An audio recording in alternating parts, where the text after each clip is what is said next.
आपके पार्टनर, आपके पर्सन आपको रुला रहे हैं। आपके रुलाने से उनको कोई फर्क नहीं पड़ता है, लेकिन आपको फर्क पड़ता है। आपको सिर्फ इस वजह से फर्क पड़ रहा है क्योंकि आप इस रिश्ते में रहना चाह रहे हैं, आप इस रिश्ते से दूर नहीं होना चाह रहे हैं। वो अपनी बातें भी मनवाते हैं, उनको जो मन होता है वो वैसा ही करते हैं।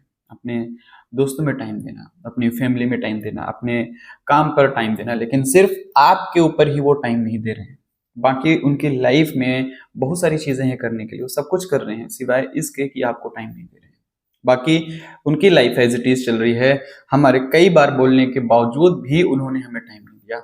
ये सिचुएशन कई बार आपके साथ हो जाती है। तो इस सिचुएशन से कैसे बाहर आना है, कैसे आपको अपने रिश्ते को सही करना है कि आपको रुलाने वाला खुद रोते हुए आपके पास है, राइट। आज इसी बारे में बात करेंगे दोस्त। वीडियो शुरू करने से पहले बताना चाहूंगा, मेरा नाम है राहुल और मैं स्वागत करता हूं आप सभी का मेरे यूट्यूब चैनल पर। अगर आपको मुझसे या फिर मेरी टीम से अपने रिलेशनशिप से रिलेटेड किसी भी प्रॉब्लम के सॉल्यूशंस लेने हैं, बस आप नीचे दिए नंबर पर व्हाट्सएप करके अपना अपॉइंटमेंट बुक करें और आप मुझसे फिर मेरी टीम के साथ सॉल्यूशंस ले पाएंगे, राइट। अब कुछ चीजों को थोड़ा सा ध्यान से समझने की कोशिश करिए। ये जो आपका रिश्ता है, इस रिश्ते में आप अपनी तरफ से बहुत ज्यादा एफर्ट्स लगाते हैं। आप अपनी तरफ से एफर्ट्स सिर्फ इस वजह से भी लगाते हैं क्योंकि ये रिश्ता आपका बहुत अच्छा है, बहुत प्यारा रिश्ता कभी हुआ करता था, लेकिन आपके पार्टनर शायद आपको बहुत ज्यादा टाइम नहीं दे रहे हैं। वो अपनी दुनिया में खोए हुए हैं। मतलब एक मदमस्त टाइप का इंसान होता है ना, उस टाइप के वो बने हुए हैं। मुझे जो करना होगा मैं करूंगा, तुम्हें इससे क्या फर्क पड़ रहा है, इस टाइप की बातें हो रही होंगी आप दोनों के बीच में। लेकिन नहीं, आप ये भी तो देखिए, जो रिश्ता आज आपका टॉक्सिक रिश्ता बना हुआ है, ये रिश्ता शुरू में तो टॉक्सिक नहीं था ना। शुरू में आपका रिश्ता बहुत प्यारा था। कुछ मेजर गलतियां हुई होंगी, कुछ माइनर गलतियां भी हुई होंगी, जिस वजह से आप दोनों के बीच में इस तरीके का टॉक्सिक वाला रिश्ता बना है। गलतियां एक्चुअली हुई उनकी तरफ से भी हैं और आपकी तरफ से भी हैं। आपकी तरफ से गलतियां ये हुई हैं कि जब भी वो कोई गलती करते थे, आप उन्हें इजिली, बहुत आसानी से माफ कर देते थे। देखिए, एक एग्जाम्पल समझाने की कोशिश करते हैं, एग्जाम्पल से समझाता हूं आपको। मान लीजिए कोई एक चोर है, वो चोरी करता है, पुलिस उसको पकड़ लेती है, ठीक है, और उसके बाद उसको किसी कोर्ट में पेश करती है। अगर जज वहां पर उस इंसान को माफ कर दे तो क्या होगा? उसको दोबारा से बड़ी चोरी करेगा क्योंकि उसको लगेगा फिर से जज माफ कर देगा, है ना। तो यही चीज होता है आपके रिश्ते पर भी। लेकिन अगर जज ने उसे तुरंत सजा दे दी, आप में से कई लोग देखते होंगे कि चोरी करने की सजा मिलती है, जज ने उसको तुरंत सजा दे दी, सामने वाला इंसान सुधर जाता है। आपके रिश्ते में भी सेम यही चीज हुई है। उन्होंने कोई छोटी गलती की तो आपने उन्हें पहली गलती में माफ कर दिया, बशर्ते इसके कि आपको उन्हें सजा देना चाहिए। अब सजा मैं ये नहीं कह रहा हूं कि आप उनको फांसी पर लटका दीजिए, जायज लिमिटेड सजाएं जिस तरीके से होती है रिश्ते में, कि कोई भी चीज अगर आपको बुरी लग रही है, आपको उनकी कोई भी बात हर्ट कर रही है, तो आपको वहां पर सेम डे सेम टाइम पर बोलना पड़ेगा कि मुझे ये चीज हर्ट कर रही है, आप अगली बार से ऐसा नहीं करेंगे, अदरवाइज हम इस रिश्ते में नहीं रहेंगे। और आपको स्ट्रिक्टली उन चीजों का पालन भी करना है। क्योंकि देखिए दोस्त, किसी को आप पहली बार माफ कर देंगे, वो अगली बार उससे बड़ी गलती करता है। बहुत से लोगों ने आप नोटिस किया होगा इस चीज को, या फिर आपने अपने खुद इस रिश्ते में नोटिस किया होगा। पहली गलती आपने माफ की, दूसरी गलती आई, दूसरी गलती भी आपने माफ की, और धीरे धीरे माफ करते करते सिचुएशन ये बन चुकी है कि ये रिश्ता, अच्छा रिश्ता, एक टॉक्सिक रिश्ते में बदल चुका है। चलिए, ये सारी चीजें तो एक तरफ हो जाती हैं, लेकिन फिर भी हम चाहते हैं कि हम इस रिश्ते को अच्छा बनाएं, हम इस रिश्ते को अभी भी बेहतर बनाएं, बेहतर बना सकते हैं। आप दोनों मिलकर एक म्यूचुअल ब्रेक लीजिए।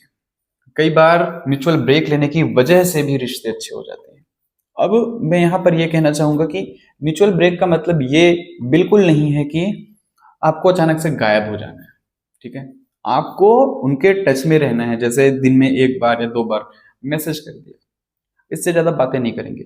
क्योंकि अभी आपका नाजुक स्टेज पर रिश्ता है। जितना ज्यादा बातें करेंगे तो आर्गुमेंट बढ़ने के चांसेस बहुत ज्यादा है। थोड़ा सा टाइम लेंगे, ब्रेक लेंगे, उसके बाद रिश्ते को सही करने की कोशिश करेंगे, तो रिश्ता आपका सही हो जाएगा।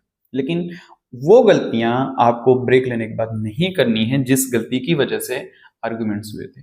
यहां पर आपको खुद में एक चेंज भी लेके आना है। चेंज आपको ये लाना है कि मैं खुद को बदल रहा हूं, मुझे जो चीज बुरी लगेगी मैं उस चीज को सामने सामने वाले के मुंह पे बोल दूंगा। मुंह पे मतलब उस तरीके से ना बोलना, कई बार चीजें आप गुस्से में आकर हर्ट तरीके से बोल देते हैं, मतलब ऐसी बातें बोल जाते हैं कि सामने वाले को हर्ट करती है। तो हर्ट नहीं करना है, बस अपनी बातों को रखना, मतलब सांप भी मर जाए और लाठी भी ना टूटे, इस टाइप के आपको सेंटेंसेस बोलने। जैसे आप दोनों ने म्यूचुअल ब्रेक लिया, मान लीजिए 1 हफ्ते का। हाँ, अब आपके मन में एक डाउट भी होगा कि हमें कितने दिन का ब्रेक लेना है। डिपेंड करता है कि कितने टाइम से आप दोनों के बीच में आर्गुमेंट्स हो रहे हैं लगातार। 2 महीने से, 3 महीने से, 4 महीने से, मान लीजिए 3 महीने से आप दोनों के बीच में लगातार आर्गुमेंट्स हो रहे हैं, तो यहाँ पर आपको कम से कम 1 महीने का, 1 से 1.5 महीने का आपको एक म्यूचुअल ब्रेक लेना है। अगर वो ब्रेक लेने के लिए रेडी नहीं है तो आप अपनी तरफ से कम्युनिकेशन करना कम कर दीजिए, है ना। जितनी ज्यादा बातें उतनी ज्यादा आर्गुमेंट्स, और इस बीच आपको खुद को चेंज भी लगातार करते रहना, अपडेट खुद के अंदर करते रहना। आपको ये भी देखना है कि किन चीजों से मुझे फर्क पड़ता है, क्या चीजें मुझे हर्ट करती हैं, क्या चीजें मुझे हर्ट नहीं कर रही हैं। जो चीजें आपको हर्ट कर रही हैं तो आपको उसी टाइम पर बोलना है कि हाँ, मैं इस चीज से हर्ट होता हूँ, मुझे आपसे इस टाइप की बातें नहीं करनी है। आप तरीका बदलिए या फिर आप खुद को चेंज करने की कोशिश करिए। जो आपसे रियल में लव करने वाला इंसान होगा, जो बेइंतहा आपसे प्यार करता होगा, जेन्युइन बंदा होगा, ठीक है ना, जिसके अंदर बेईमानी नाम की चीज नहीं होगी, वो अपने आप को आपके लिए चेंज करेगा। वो ये भी दिखाने की कोशिश करेगा कि वाकई में मेरे से गलतियां हो रही थी और मैं उस गलती के लिए आपसे माफी भी मांग रहा हूँ। लेकिन उसके लिए आपको स्ट्रिक्ट एक्शन लेना पड़ेगा, सजाएं आपको देनी पड़ेगी, है ना। कोशिश करिए आज से ही आप खुद को बदलने की। आप उनको नहीं बदल सकते हैं, लेकिन आप खुद को बदल सकते हैं। और ये चीज भी आपको ध्यान में रखनी पड़ेगी कि आपने खुद को बदल लिया तो सामने वाला आपके हिसाब से चलने पर मजबूर हो जाएगा। आप किसी मार्केट में जाते हैं, मान लीजिए शूज खरीदने के लिए, कोई शूज आपको पसंद आ जाता है, कोई सैंडल आपको पसंद आ जाती है, आप क्या करते हैं, उस सैंडल को एट अ टाइम खरीद लेते हैं। लेकिन कोई चीज आपको पसंद नहीं होती है, आप दुकानदार को वहां पर यही बोल देते हैं, नहीं मुझे ये चीज पसंद नहीं हो रही। जब आप अपनी लाइफ में छोटी छोटी चीजें खरीदने के लिए भी खुद के डिसीजन लेते हैं कि मुझे जो पसंद आएगा मैं वो करूंगा या फिर वो करूंगी, वो लूंगा, ये लूंगा, तो इस रिश्ते को अच्छा और बेहतर बनाने के लिए क्यों नहीं ले रहे हैं आप डिसीजन। डिसीजन आपको लेना पड़ेगा, डिसीजन आज ही लेना पड़ेगा, और डिसीजन ऐसा लेना पड़ेगा जिससे आपको व्यक्तिगत खुशी मिले।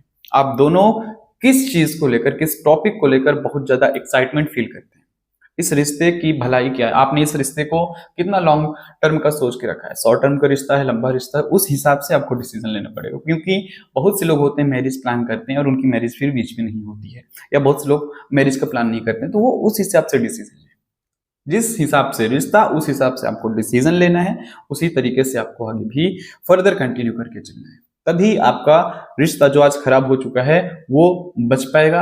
आपके जो पार्टनर आज आपसे बात नहीं कर रहे हैं सही तरीके से, जो आपको रुलाने पर मजबूर हैं, वो खुद रोते हुए आएंगे, लेकिन उसके लिए एक चेंज जरूरी है दोस्त, राइट। तो उम्मीद करता हूँ दोस्त, जो मैंने आपको बताने की कोशिश की है, जो मैंने आपको समझाने की कोशिश की है, वो चीज़ें आपको जरूर समझ में आई होगी। वीडियो पसंद आए तो लाइक करें, चैनल पे आए हैं तो सब्सक्राइब करें, और वीडियो अपने दोस्तों के साथ शेयर जरूर करें। थैंक यू दोस्तों।